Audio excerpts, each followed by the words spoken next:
Welcome back to Dr. Josefina's Way, and I'm Laura Guttridge. First off, we'd like to talk about the emails and different messages from the different internet sources that Dr. Josefina gets, from YouTube, Facebook, email. Yes. This particular one is from Facebook, right? Yes, yeah. Let me read it. Okay. Hi, I wanted to let you know I told my husband all about you after he listened to one of your videos on health and wellness. He was so impressed and moved by what you'd said in the videos, he tried to friend you. Unfortunately, you have reached your limit of friends, which does not surprise us at all. Do you have a page on Facebook as well? I am sorry to be such a bother, but we would admire you. We admire you a great deal. Thank you. First of all, what is the limit of friends on Facebook? It's 5,000, but I have 1,600. You know, I have 5,000 and 600. Yeah. So they let you go a little bit over. Yes, that was in the old days, and then now they limited to 5,000. Okay. But I have 5,600. Yeah, that's a lot of friends. Well, so people are constantly asking me, you know, they want to join my page, but they can go in my page. So yes, you cannot go in my regular Facebook, but you can go to my page, and we're going to be putting the page in the screen, so you can really go there. And I want to say thank you so much, because your emails and Facebook and YouTube and regular email are fabulous, because they really encourage me to really continue to do what I'm doing. So this is my payday every time you send me emails such as that. Oh, that's awesome. And yes. So you have two Facebook accounts. Yes. One for your personal, and then the other more a business aspect. Exactly. My personal is the one that have more than 5,000 people. Right. Okay. But you can go in the other page, in what is called page, and you go in there and you like it. And everything that I post in the normal page, it will go into my business page. Oh, good. So you can have that. Perfect. Right? One thing that I like to say, Laura, please don't email me asking me the questions about steroids and how things that I to take for when you're interested in bodybuilding, because I get people from literally from all over the world. I don't, and I have to tell them constantly, and I want to just tell you now, so I don't do anymore. Don't ask me the question about steroids, because I don't do steroids. I reply back to you to saying I'm natural. I do potatoes and fish and chicken. So please don't ask me about steroids, because I'm the worst person. I have no knowledge of that. That's it. Okay. I got it out of my system. It's all hard work. It's not popping pills or whatever. Exactly. It's chicken.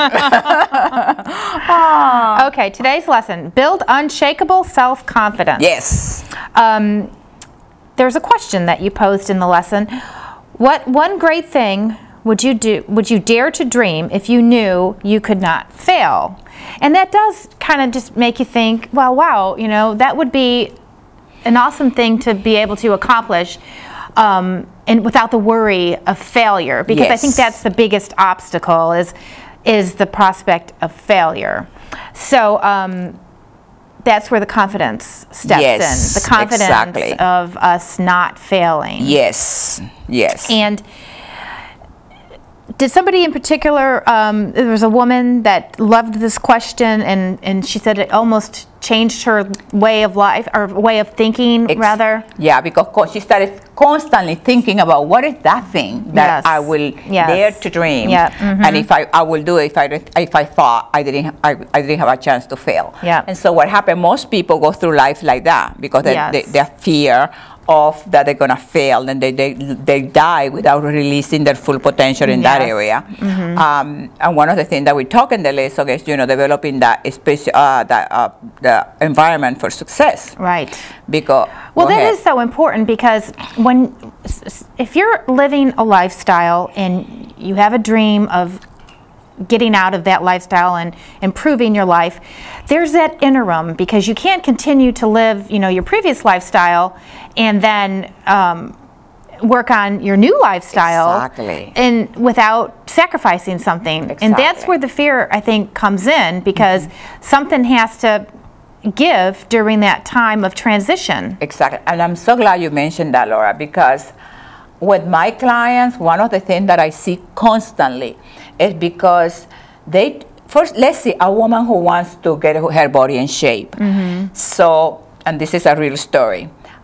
her husband is constantly sabotaging her program, sabotaging her eating, sabotaging, inviting her. So to the point that she told me the other day, she had to become like a bitch. You know, so he would leave her alone, that she didn't want to be going out to have pizza because she's really concerned about her health, excuse me, and getting herself in the shape that she wants. So what happened is that you see constantly that you want to achieve something, and that's why sometimes you have to surround yourself with the right people, because you have these naysayers, and unfortunately sometimes it's your family. So how do you get away from that? Right. It's very challenging. So that's where the environment comes in, where you have to set the environment to make sure that you are successful. And if your family really loves you, they will understand this. And, and they will accommodate you. And if they don't, well, maybe it's time for them to hit the door. And we provide a lawyer too. Yes, that's right.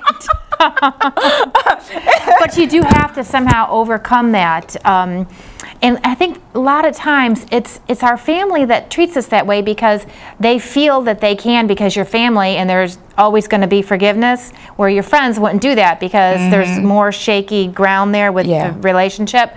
So unfortunately, I think that those situations occur a lot in the family. Absolutely. So one of the things that I tried, that I teach my clients is they have to learn how to say no.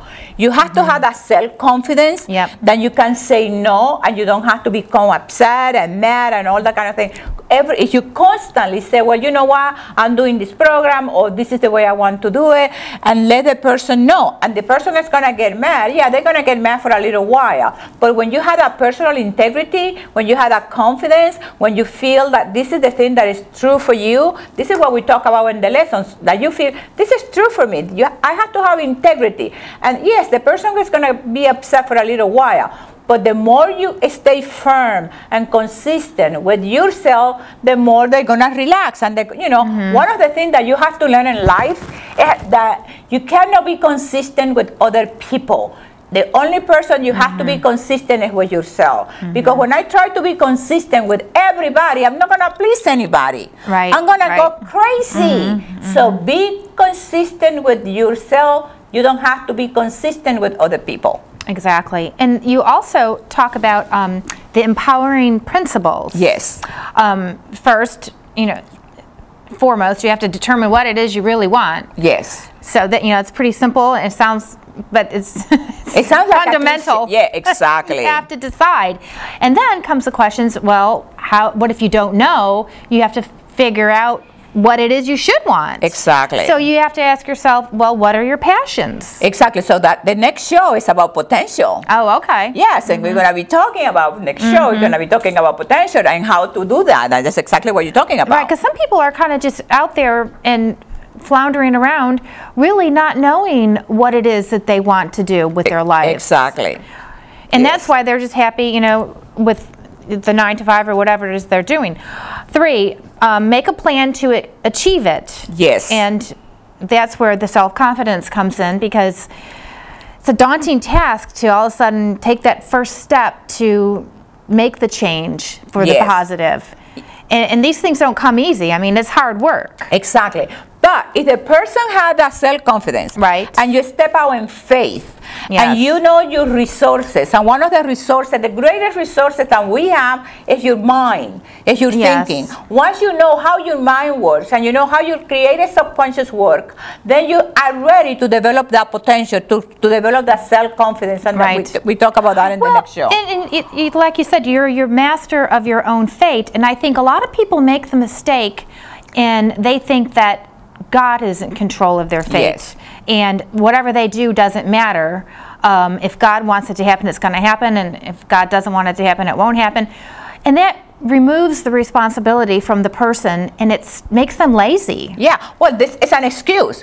What is the greatest excuse? Is God don't want me to do it, or I don't have the money, or I don't have the power, or I don't have the potential. Well, those are excuses. Yes. Because that is not what really is. We all are born with some gift, some talent, some potential that we have to work at. It's just like working your muscles, you know, so you can be accepting excuses when it comes down to that. So one of the things that we talk about that I like to review a little bit, Laura, is creating that environment for success, because I see it so often, you know, that really taking that positive step about how do I create an environment that I will succeed. How do I talk to my husband, or how do I talk to my wife? How do I convince them or my children that this is good for me? Right. I remember when my kids were growing up, they didn't want me, I think I mentioned to you a long time ago, they didn't want me to cut my hair, because they didn't want the change. Right. You know, I was taking some lessons and reducing my accent. Ha ha ha. How long was your hair?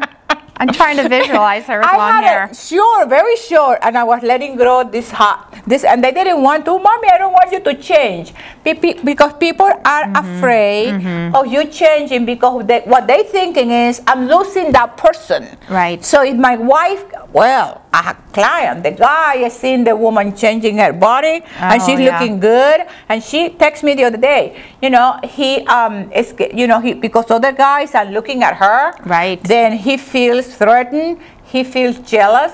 I mean, you don't have to be so freaking insecure. Right, right. You know what I mean? Yes. She's going home with you. You want your wife to be beautiful, gorgeous, phenomenal. Yep. So you get rid of that kind of thinking, please. Well, and I think another thing with the couple situation like that, the spouse that is not trying to better themselves, they love eating the same foods, and so they feel guilty if so. I think he's telling us it's time to. They feel guilty, but you don't have to feel guilty, and you don't have to eat like everybody else is eating, including your husband and your wife. You do what's best for you, because you want to take care of your health. We're gonna take care. Are we going? Bye bye, baby. I love you. Love you. Bye. Bye.